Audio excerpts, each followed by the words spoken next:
Бичээч Истинүн Чандаман Эрдэнэ 1-р бүлгийн 19-р хэсэг.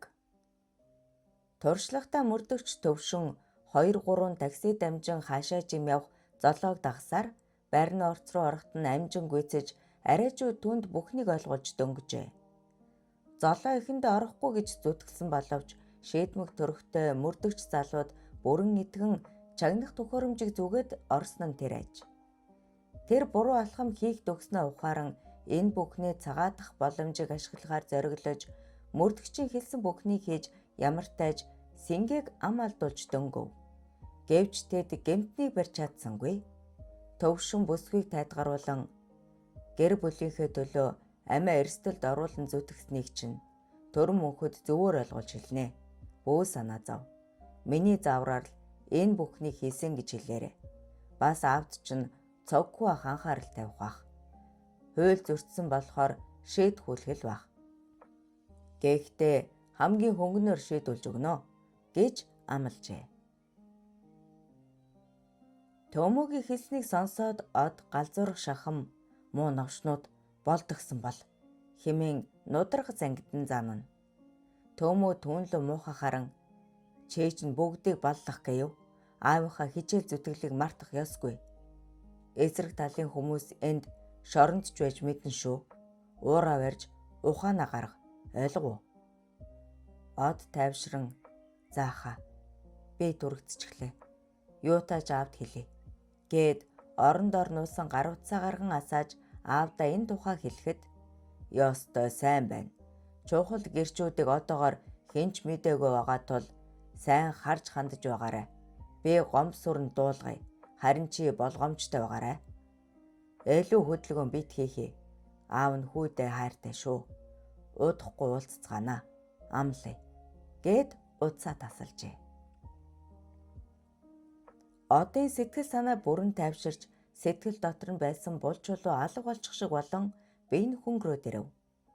Сэрэл хүсэл нь маш их ундран эргэтэн нь хөвчөрч хатууран байж чадах тул заавай за. Туулыг хүрээд иргэх үү яхав. Дэгдэл ирэх ах та. Ер нь боли. Тэвчи. Гэж бодож суудал шоронгийн хянагч ирэн заавд сайн уу?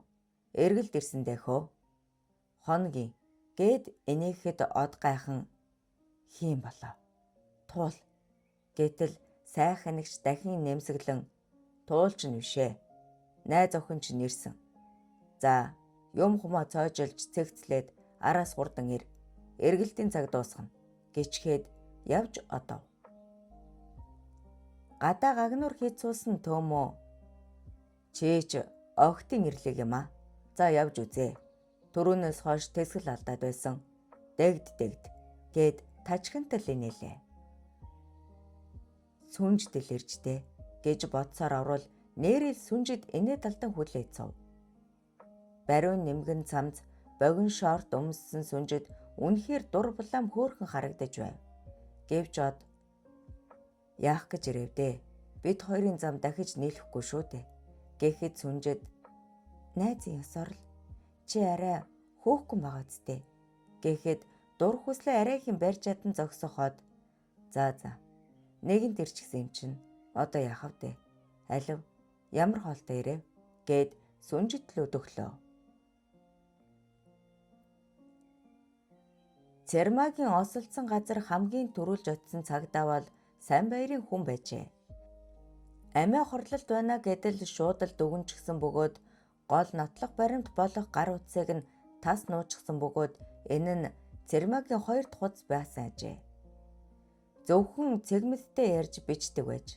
Сайн баярын нөхцөл нэгэнт хүндрээд ирснийг мэдсэн тул амиа хоохолохын тулд 2 дахь гар утсыг мөрдөгч төвшөнд өгөөд найз нь шантаж нь байсан болохоор энийг нуучихсан юм а. Чи ойлгож уучлахыг хичээгээрэй. Талиагаа чиг шантажлсан хүн бол цэгмэд байсан. 2 чудаа уулзаж унтсан байна лээ. Наад утсыг чинь надаас өөр хинч мэдэхгүй. Чи яаха өөрөө мэдэрэй гэжээ. Төвшингийн уур омог байж чадтал хурж цохиод авмаар санагдсан боловч бие барив. Сайх цагдаагийн 3 настай хүүхэд нь хүнд өвчтөд зовж байгааг мэдэх болохоор Монгол хэрэг болж дээ зайлвал. Гэхдээ өөрсдийнхөө зовлонг бусдынхаар дарахыг хичээдэг нь л муухай хэрэг болж гэж бодоод өнгөрчээ. Харин Сингээг цагдаад мэдэгдэн бүх сувгаар эрен сурвалжилж эхэлсэн бөгөөд тэр усанд хайсан чулуу шиг сурггүй болчихов. Сайн баярын төрж өссөн хангай суманд Цээс сүрэн Баатар хоёр ирээд нарыг нууцхан ажиглаж эхэллээ. Гэтэл ээж нь уйлан хайлан залгаж аавыг чинь цагдаа нар баривчилчихлаа. Бас чамайг ирж явна лээ гэхин тэр. Яагаад аавыг? Цогхүүгээ эхнэрийг дарамтлсан ч гинөө мэдэхгүй. Хүү минь яана гэж ээж нь уйлгнав. Цээс сүрэн бодолд автан аав арай цэрмаа өгчийг гэж аманда бовтонснаа. Үгүй. Тийм байх учиргүй. Учиргүй гэж гэнэтхэн чарлахад Баатар бонцгийтэл зочин цээ ханда яасан бэ? Үгсний чинь анд алив арх аягал хурдал. Цэгмэд баривчлагдаад Цээс сүрэн Баатар нар олдоогүйд цогхүү маш их гайхаж ажиг сураг тавьбал гэнэтхэн нэг тийшээ яаран давхиж одсон тухай дуулдав. Арай нар сар хоёрын байгаа газар руу явчихсан биш үсттэй гэж бодсон цогхүү тэр дороо утсаа шүүрэн ярьж гарлаа. Нэг л муу совин датан гомцурн даргалуу залгаж одын талаар асуугаад сая санаа амрав. Цогхүүгээс сонссон зүйлдээ маш их санаа зовнсон төгсөө тэр дороо нарлуу залгавал уцаа авахгүй байв. Нар сар төгсөө 3 тус тусдаа сурчлагын материал тарааж явсан бөгөөд сартай холбогдвол хоёул сандралдан нарыг хайсан боловч ямар ч сураг алга. Сумын цагдаа нарч хүч нэмэгдүүлэн тэднийг ирж гарлаа. Хангай суманд ирээд сэтгэл санаа нь овоо тайвширсан нар ажилдаа урам зоригтой орон идэвхтэй сурчлагаа хийж эхлэв. Нэгэнд санаа зовх зүйлгүй тул төгсөө сар хоёртой сумын айлуудыг хуваан аваад цаасан материал тарааж эцэж ядарсан амтан байрлуу алхаж явтал гэнэт машин шархийн торомслож нүрээ босон хоёрыг түүнийг сарвайтал тэврэн машиндаа чихээд хаашаа ч юм давхичихжээ. Орилж эсэргүүцсэн боловч аманд нь давж ихэн хөл гарыг нь янгинтэл хүлж орхилоо. Шаал согтуу Цээс сүрэн нүрээ боосон алчуураа аваад таньж байна уу хонгор минь? Бид хоёрт дуусаагүй ажил байгаа. Тийм үү? Гэд хөхийг нь бадлан өмд рүү нь гараа шургуулan хөөх янзын гоё амтан байх шүү. Тэр охины салтаа руу хийсэн гараа үнэрлэн долоосноо Баатар навшоо ойлгохтойхон гიშгэж гэлээ. Согтож бас маш их айд сандарсан Цээс сүрэн ухаана гээжээ. Бас хуйл тачаал нь байж адтал хүрнэ. Тэд сумын төв далдармагц хэсэг бөө модны дэргэд зогсов. Нар бүлтгэн тийчгнэж аврал ирсэн харцаар харвж түүнд хэн туслах вүлээ дээ. Цээс сүрэн өмдөө шувдлан гантхар хатуу эрэхтэн гоцойлгон энийг амталж үзснөө шувуу ухаа минь бас л сайхан ид шүү гэд яг л солиорсон хүн аятай тастаас инээрсээр нарлуу ойртон охины өмдтэй ноцолдов. Аманда даавууч их хүлэн скотч дуулсан нар дуугарч чадахгүй сарвалзан эсэргүүцэж уяан суларсан хөлөө огцом жиж орхитол Цээс сүрэнгийн эрэхтэн оногдож тэр хараал урсган явсаар эвхрэн унснаа. Оо мөгичи төмсөг хагалчих шахлаа гэж орилсноо нарыг ганцхан зохин муужруулж орхиод тэр жил танаа дүүд яг ингэж нэг өшгөл үлжүүлээ. Яанхнуу дуртай байж худлаа эсэргүүцдгийн химэн үл ойлгохдох юм бовднан нарын өмдийг шовдлон сарнын дэлбэр үнзүтгэжээ. Одыг уулзалтанд бас нэг хөөрхөн охинтой хоногтор орсны мэдсэн дух. Одоо л биш бол хизээч гэж шийдэмхэн бодоод үргэлж хамт дагдаг нүүрэндээ сорвтой бахимж хэрэг эрт хандан нөгөөгч нь уулзалтын өрөөнд жаргаж байгаа сурагтай. Хоёулаа жуугаар дутах уу? Хүүхэн дутах уу? Гэхэд өнөөх нь тэгэл та. Эм сүвтэй юм байвал хөгшин залууч байсан хам алга. Ганц шүн шингэн дуу сонсож шалдан бие тэвэрмээр байна. Надад мөнгө байна. Харин нэг асуудлыг шийдчихвэл. Юу юм хэлэлдэ. Чи өнөөдөр ээлжтэй байгаа хянагчийг сайн мэдэн дээ. Намайг ганцхан минут удсаар яриулаад өг. Тэр болно. Гэхдээ уулзалтын цаг дууслаа штэ. Яагаад ч амжихгүй. Чи зүгээр л яриулчих. Бусдыг нь би. Нэрээ биз. Чамайг хэлсэндээ хүрвэл хаман тэр одыг чинь болгоод өгье. Амлая. За тохирлоо. Дух хянагчин утсыг аваад сайн баяр руу залгаад өнөөх чинь эргэлтийн байранд хонж байна. Маш тохиромжтой цаг. Надад 2 хүүхэн бас уулзалтанд хонох зөвшөөрөл хэрэгтэй байна. Гэхэд сайн баяр. Тэр болно. Харин чи бид хоёрын холбоо ингээд дуслаа шүү. Чамайг хийж чадвал өөр авлага дуусаа. Окей. Окей. Сайн баяр ээлжийн даргад баггүй мөнгө шидэн байж дух сорвт хоёрыг эргэлтэнд гаргах зөвшөөрөл авч дөнгөв. Шоронгийн дүрмээр 18 цагаас хойш хоригдлыг уулзалтанд гаргах хориотой тул ээлжийн дарга тэр дороод мань хоёрыг эргэлтийн өрөөнд оруулчихав. Сорвтээр хоосон өрөөнд хонох юм уу? Чи чинь намайг хуураад. Гэтэл дух наг инээснээ дух руугаа хуруугаж ичлэн энэ духыг минь харж гэнэ үү? Энэний цаана маш их ухаан байгаа. Ганц 2 хоон цаг тэсчих. Хүүхнүүд ирж яваа. Хажуу өрөөнд од сүнжит хоёрын янаглал гиншин эхлэж дух сорвт хоёр байж чадан тачаадан баргал эргэтнээ саахан голгүй хизүүдэж байх үед тас инээд алдсан 2 сайхан хүүхэн ороод ирэх нь тэрэ. 19 дугаар хэсэг төгсөв.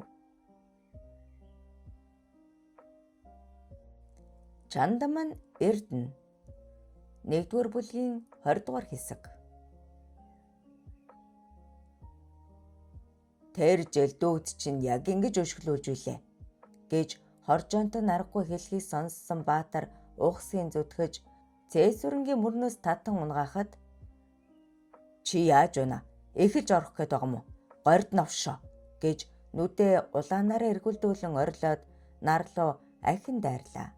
Баатар хөндлөлтөн зогсоод дүүг минь яасан гинэ? Чи хэлэхдээ одыг тэгсэн гэвдтэй. Химэн уйгалахад цээсүрэн хөө мө эргүй гуйлах ч минь. Од дүүг чинь тоолоо юу? Нэг муу навсаасан охиныг би дүүг чинь ирмийн цэнгэл эдлүүлсэн юм. Надад баярлаж ав. Гэд хөөрхий Баатрын нармайн дунд буулгаж орхив. Өдий хүртэл худлаа хэлж авч өөдгүй новш гэж бодсон Баатар цусаа садруулан босож цээсүрэнтэй зууралд нь ноцолтлоо. Цагдаагийн машины дуутахоо хангансаар яах ийхийн зургүй давхин ирж цээсүрэн Баатар хоёрыг дор нь гавлаж орхив. Бузар хэрэгэ гүйцээж чадаагүй цээсүрэн солиорж орхисон уу гэлтэй шүлсээ савируулан муухай орилсоор байна. Аль түрүүн тэднийг харж амтсан морьтой хүн яран цагдаад мэдэгдсэн нь ийхүү цагаа олсон хэрэг болж нараа охин цээсүрэнгээс 2 дахь удаага мултарч чаджээ. Охин алга болсныг дуулсан цог хүү тэр дорол хангаасам руу хөдлөв. Бүгдийг хуулиар шийдэхийг хичээж нэр төрөө эрхэмлэж шударгаас их сахиж ирсэндээ тэр үнэхээр их бухимдаж байлаа. Араатнуудтай яг адилхан хандах ёстой юм байна. Адилхан хайр найргүй үзэлцэх ёстой юм байна гэж зогсоо цайгүй уурсан орилж явлаа. Энэ зураа төвшинлүү залган сайн баяртай холбоотой бүх мэдээллийг цагдаад өг. Нууц амаргуудын явдлуудыг нь хэвлэлд тараа. Бүгдийг юу ч битгий үлдээ хэмээн бухимдан хашгирчээ. Тэр хурд мэдэн давхсаар шүндэл болсон хойно хангаас өмнөд хурж охиноо эсэн мэнд аюул ослгүй байгааг мэдэн санаа намарчээ. Гэвч нар охины сэтгэл санаад цочирдсан юу ч дуурахгүй гөлөрчгсөн амьтан байв. Цогхүү эмч нарт хандан яаралтай Улаанбаатар хот руу явуулъя. Цаг алдаж болохгүй гэхэд эмч 1-2 хоногтой харзнаа 50 байг. Аймгаас мэргэжлийн эмч дуудчихсан байгаа гэж хэлэн цог хүүг тайлгаруулав. Сүнжтэд түнэн гомдож дотроо маш их гутарж авсан од баг багаар тайтгарч охиныг уучлах ёстойгоо ухаарч эхлэв. Хизээч хэндэж өгч байгаагүй анхны хармын шүү дээ гэж бодон гэнэт харьцаагаа таслан алгуулж орхисон сүнжтийг сая л ойлгожээ. Аав ээж нь цог хүүгээс хууль бус зүйл шийдэж өгөхийг гуйж тэр нь бүтлгүйтэж их хэмжээний мөнгө алдсандаа өшөрхөж охиндоо худал хэлэн гадаад руу явуулж орхисон аж. Сүнжид энэ бүхнийг нулимс мэлэмрүүлэн яриад би тухайн үедээ аав ээжтэй л итгэсэн. Гэтэл тэр нь алт авэж одоо чамаас холдохгүй. Үүрт хамт гэж уйлгахад сая л бүхнийг ойлгосон од түүнийг тэрэн авлаа. Хинхэндээ анхных нь байж анхны шөнөө хамтдаа өнгөрөөж хайр дурлал жаргал цэнгэлд автж явсан хос залуус ийхүү эргэн нийллээ. Сүнжтийн зөөлөн цагаан арьс дундж гойхон хөх гойлог нарийн бэлхүүс сайхан өгзөг гэдэл анхны учрал мэдрэгдсэн тэр гоо үзэгслэн төгс биеийг дураараа элбэн таалж хайртынхаа ялдамхан гиншийн дор норч чигтсэн бариу давчуу өдрөөрөө тогтож ядан дүүхэлцэх хангал азаргаа зүтгүүллээ. Хэмээн уйглан өндөлцөх сүнжид урчлан хөлөөрөө одын өгзөг хавар солбон ороогоод аль ухаарт минь гоё байна хэмээн гиншин бүлэлт бүрийн өдөөс тосон эвж төрхөн гараараа зогсоо завгүй элбэн хэлбэр төгс мөмөрөө цээж гжигдэн шахсаар байв. Эремийн цэнгэлд биесээ маш сайн мэдэх маш их үгүйлэн сансан хос залуус шоронгийн умгар өрөөг доригтол жаргаасаар зэрэг дур ханан хөлсөндөө норон таашаалын балнаас хүртэж эхлэв. Гүрсхийн цацрах үрийн шингэн жирсхийн шунгасаар сүнжтийн ариун умаад шүүхүрдэн бууцгааж нэгнээсээ өрсөн юугч юм эргэн давхилцгаахажээ. Хагсаж цангасан сүнжид өтрээгээ чигчгнүүлэн бөгсөн бие ондолзуулан дур ханаж жаргалтай нэмсгэлнэ. Дух соривтой эр хоёр сайн баярын явуулсан хоёр биеийн үнэлэгчийг ёстой л гал манартал бавж байлаа. Эм хүний бараа харалгүй уудсан мань хоёрын нар гарч хөх өгзөг сайтай хоёр бүсгүй дээр ээлжл мордож бэзлийн шахуулсан гулжгар том эрэгтнүүдийнхээ цангааг хантал тайлж авав. Сайн баяр тэдэнд баггүй мөнгө шилжүүлчихэд хоёр хоридлыг сэтгэл дундуур үлдээсэн байх юм бол эргээд уулзсан шүү. Миний гар хэр урт, хэр хүчтэй гэдгийг та хоёр мэдэх байна. Хүссэн бүгдийг минь хийгээрэй гэж хатуу загчээ. Тийм болохоор бие үнэлэгчид дух соривт хоёроор ёстой л эдлүүлэх шиг болов. Сайхан бүсгүүчүүдтэй цэнгэж төрхөн амрах зураа арх сүгнүүлэн хаан шиг тарвалзаж асан хоёр хоригдол цурам хэлгүй хоноод үүрээр нилээн согтож орхисон соривтээр хамаа хажуу өрөө рүү айлчлах уу? Энэ хоёроос уйдчихлаа гэхэд дух мөн л согтуурхан чэнэ зөв одыг болгож өгөөд бүсгүйг нь чи ав. Үгсэн. Эднүүс шиг л янхан штэ. За оръё гэлцэн өрөөнөөс гарцгаалаа. Охиныхоо сэтгэл санааг зассан тайлбарлахыг хичээж нойргүй шахам хонсон цогхүү үүрээр төрхөн зур дуг хийв. Аавыгаа өрөвдөн дэрэгдээс нь холдоогүй сар аав минь мөн ч их ядарч байна да. Болгоомж тавигж загсаар байхад бид салж явдаг буруу ажээ гэж санаашрна.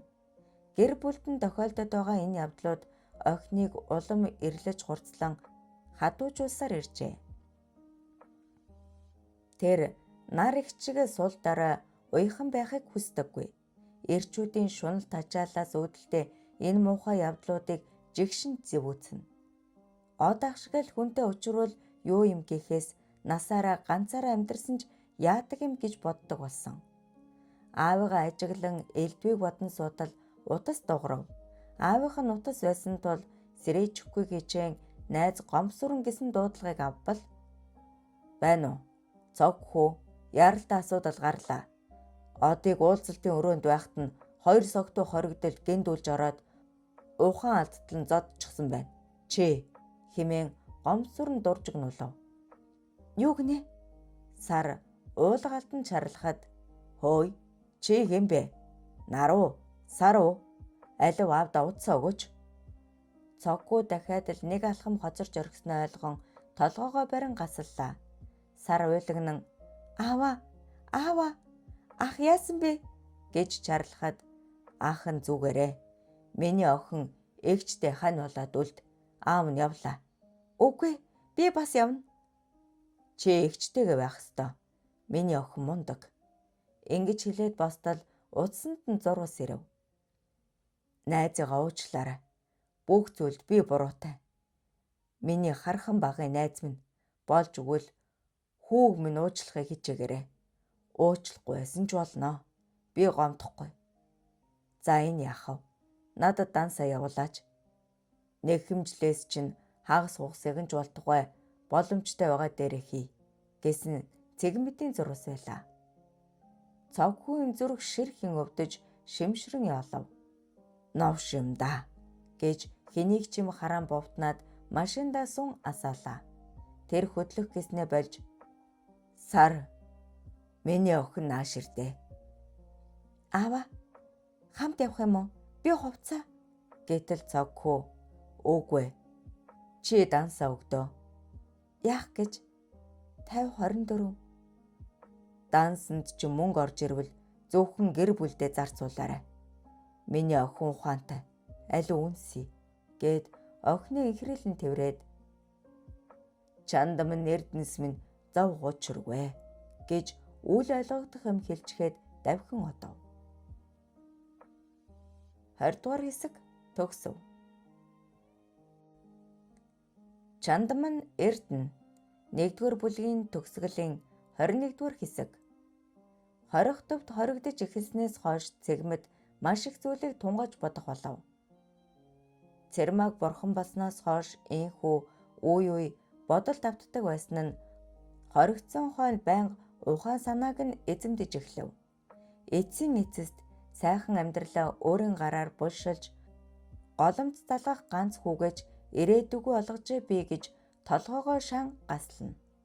Цогхүү яагаад бидэнд ингэж зөөлөн хандаад байсныг сая л ойлгожээ.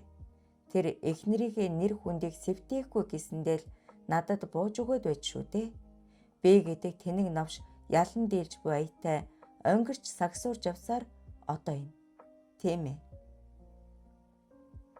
Цогхүүгийн түмэн зөв. Цэрмагийн нэр хүнд сэвтэх ёсгүй гэж бодож суутал хаалга дугран хянагч сэжигтэн цэгмэд гарна уу? Өмгөөлөгч чинь ирсэн. Өмгөөлөгчийн авчирсан хоол цайнд хушуугач хүргэсэнгүй. Бас цээсүрэн дахин нар охинд халдаж бөөндүүлэн босныг сонсоод сайн баярын л хийсэн ажил. За бас миний алдаа юм да гэж бодоод өмгөөлөгчөө би хохирогчийн нэг хэмжлийг төлмөр байна. Өмнөх шүүх хурал дээр нэхэгцэн үү? Төр хүлээвэл яасан? Болохгүй. Яг одоо. Харин яаж шилжүүлэх вэ? Таныг гарахгүй. Харин чек бичиж өгвөл болох байх. За тэгье. Чи утсаа өгдөө. Цэгмэд өмгөөлөгчийн утсаар цогхоод зурвас илгээгээд хариу хүлээв. Дансаа өгч хөлдөө анд минь гэж дотроо бажимдан хүлээсээр ашгүй зурвас ирснийг хараад за энэ 50-24 гэсэн данс. Цогхүүгийн сар. Хайрандаа умбаж жаргасан хос хоёрын цэнгэл үргэлжилж умгар өрөөний ханд оргин модон ор чахран яажгэн сарлвэ. Төмөр тороор хамгаалсан цонхны нээлхийгээр зуны зөөлөн шөнийн салхи хүлээх нь хөлөрт норсон биеийг таалаад тунчиг гойхон байв. Сүнжид буруу харан дөрвөн хөллөөд сайхан өгзгөө оцооход од салтай дундаас бултайх ягаахан сарнайн дэлбэ болгоныг таалан шимэж гуй хасыг нь зөөлөн илбэнэ. Сүнждийн хамгийн дуртай барил нь энэ. Тэр бөхсөө улам оцайлган нууруугаараа номрон хотоож цээжээр оронд наалдах тусам яг л сунаж буй мууртай төстэй харагдах агаад хинхүүний дур хүсэл бадраам үнэхээр үзэгсэлэнтэй харагдана. Сүнждийн үтрээнээс шүүдрийн дусал аятай өнгөгүй дуран шингийн ялгаран хараа одоо хийлдэ хэмээн тэсгэл алдан шивнэхэд од өндийн гүрээсэн судснууд нь гүрэлзэн тавайсан зантгар том эргэтнээ сүнж дээхээ ариун дагшин өргөөнд зүтгүүлэн оруулж хаад ташаанаас натгалан бүлж гарлаа.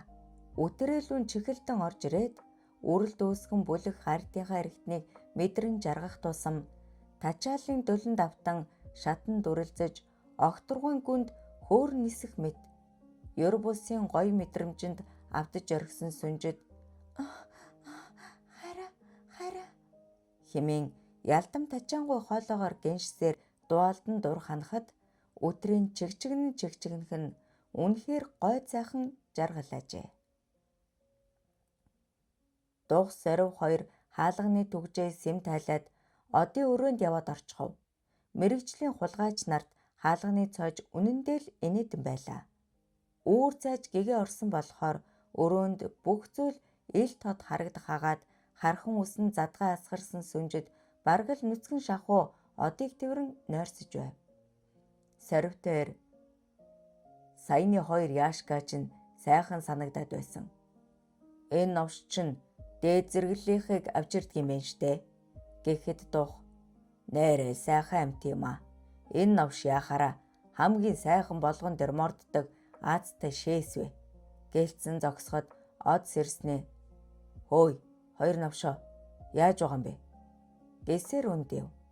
Сүнжт ч сэрэн сандран бие халахлах юм хайхцуур сэргэр хоёр хөөхн бомбогнаад үнэхээр үзэгслэн төгс харагдана. Сорвтойр хөөхн хүртэл сэрийгээд гэж тачаад нь шивнэхэд за одгой адилхан хоригдлууд байна да. Хоёр ах нь наадах дээр чинь нэг мордчихъя. Татгалзахгүй байгаа үсттэй. Гэхэд од дүрсгийн ууралсанж бие барин андуураад байгаарай. Найз охиноо та нарт өгчмөр харагдаад байна уу? Гэд өндийн ховцлох зураа. Хараа битгий санаа зов. Ховцомс. Хайраа гинэ. Сумын охтын өдөр бүр авчирч шаадаг байж. Тийм олон охин хайрладаг яасан том зүрхтэй бэ чи? Гэж сорвт улам согтуурхав. Дух түүнийг улам дөгөөж тээштэй адилхан яашка авчирч хаад юу гэж утсан юм? Чамд байсан мөнгө надад байна гэд сорвтод хам нь мөнгөний төлчхөн наад хүүхний эдэл гэж шивнэв. Тэвчээр нь алдсан од угсгийн босч ирээд барчмаар бацсан харагдсан уу? Аль ойртой дэр гэд нудраг зангидан өрлөө. Одыг тун сайн зодолддгийг мэдэх дух хулчин за эвэрээрээ хэдүүлээ юм уу гэд халааснаас арх гаргаж ирээд ах нар нь тоглосон юм. Алив аяга өгөөч гэхэд од итгэн доош тонгоон ширээнээс аяга автал толгоо руу тас хитэл архины шилбүүн манаран гуйв. Сорвтойр ирж угсгийн шанаадж амьдсанж од арайчуу сэхэрэн зөрүүлэн нударгалж амжлаа. Гэвч улангалсан хоёр согтуу ухаан жолоогүй дайран одыг газар тунгаан хайр найргүй өшгөлөж гарав. Сүнжээ зүгтаарай гэж тэр арайчуу шивнэж амжив. Өмгөөлөгч нь оройхон дахин ирж уулзаад мөнгийг шилжүүлсэн шүү. Энэ баримт нь гэд өгөхөд цэгмэд цог хүүгийн сард 500 сая төгрөг донойн цэгмэдээс нэхэмжлийн мөнгө шилжүүлв. Гэснийг маш баяртайгаар уншаад за боллоо. Сэтгэл амарлаа. Чи манай хүүг давхар өмгөөлж болох уу? Хөлсийг хангалттай өгнө. Болох баха. Юутай ч эхлээд таны хэргийг. Миний хэрэг яах вэ? Надад ямар ч шийтгэл авсан ялгаа алга. Муу хүүгээ л утах юм. Айл болох бага шийтгэл онох тал дээр гээд эрэхгүй мэгшин уйллаа. Өмгөөлөгч залуу сандран цэгмэд ахаа тавьшир. Би явд гээд алчуур өгөх зураа нэрээ сайн баяр нэр дэвшигч баривчлагдсан. Маш олон хэрэг нь ил болоод бөөн шууган. Хогх нь муу новш. За. Би орлоо. Орж хэвтий. Сумын төвөөс гарч тавьсан цог хүү салаа зам дээр ирэн төр эргэлзэн зогслоо. баруун гараа дагвал зам шулуухан атлаа тойров. Зүүн эргвэл хүрэмтийн тавааг эс тооцвол дөт. Тэр яарч авсан тул зүүн тийш эргэн тоос манартал давхисаар уулын ам өгсөж эхлэв. Хүрэмтийн давааны над талын өндөр хөтөл дээр суугаад байршил тогтоогч ажиглаж суусан сингээ. Яг санснаар боллоо. Цог хүү минь тэнэг л байна да. Гэсээр босож машинаа асаалаа. Цог хүү нухчаа ихтэй замаар аль болох хурдан явахыг хичээн гიშгсээр байв. Хүрэмтийн над талын өндөр хөтөл дээр гарвал утсанд шүлжээ орж ирэн сүрэн найзан залгаж байна. Байна уу? Байна. Чи хаана явна? Хүрэмт өгсөж явна. Зам хэцүү шүү. Найз нь аймгаас одоо хөдлөлөө. Зам давуулзъя. Болгоомжт яваарай. За. Нойрлыг хурж байна. Даваа давчгаад ярья. Цог хүү хүрэмтөөд өгссөөр давааны орой дээр гарлаа. Нойр нь ирэхгүй хүрэн нүдэн анилтан зөөрөмлөнө. Гэтэл замын хажуу руу нэг машин шарваад орчихсон дэрэгдэн нэг хүн хэвтэж харагдав. Цог хүү оосол болчихож энэ хаагдсан замаар надаас өөр хэн явдаг байна? Гэсээр дөхөж очин мөрнөөс нь дугтран хүн гой зүгээр үү? Гэнэт нөгөө хүн огцон мөндийн юугаарчм дэлсэж орхиход цог хүү говин давилцаар ухаан алдан унлаа. Одоо ирчих болсон доо. Яасан уднав? Нэг газар зогсож нүдний хор гаргаа юм болов уу? Гэж сүрэн бодож зогсдол утсан дуурав. Аашгүй ирж яваа юм байна. Гэд утсаа харвал цог хүүш цэгмэтийн ихнэр залгаж байх юм. Байна уу? Цаана нь цорхирон уйлах хүний дуу сонсдно. Байна уу? Байна уу? Юу болов? Сүрэн. Цэгмэд яасан гэж байна уу? Өрөөндөө баймлаад өгчихсэн гин. Одоо би яана? Нэгэн шоронд, нөгөөн шоронд. Би яах вэ? Удаас тасарчхав. Юу гэж болоод байна? Юу таж цог хүүтэй уулзъя. Сүрэн машинаасаа даваа өдөө өгсөв. Нар барууна ташиж уулын цаагуур ороход орчны юмс бүүдийн харан хулж эхлэв. Сүрэн зугуухан өгсөөр даваан дээр гартал цог хүүгийн машин тэр дор онхолцчихсан байгаа нь харагдах хагаад машинаас утаас авсна. Халаг. Сүрэн сандран уруудаж бүдэрч унан барин гуйлээ. Цог хүү машинаас шидэгдчихсэн бололтой цуснд будагдчихсан хэвтэж байх нь тэрэ. Цог хүү, найзаа, юу болов? Сүрэн орилон бархирж найзаагаа тэрэн уйлсаар байх үед орой наран аль хэдийн жаргаж өрөнхийн нөмөрч эхэллээ. Хархан багын хоёр найзаа нэг дор алдаж орхисон сүрэн уулхаад хөвж ойг цуурайд нь дөрөгтөл уйлан бархирсаар байв. 1-р бүлэг төгсөв. 2023 оны 11 сарын 18. Бичээч С. Тэнүн.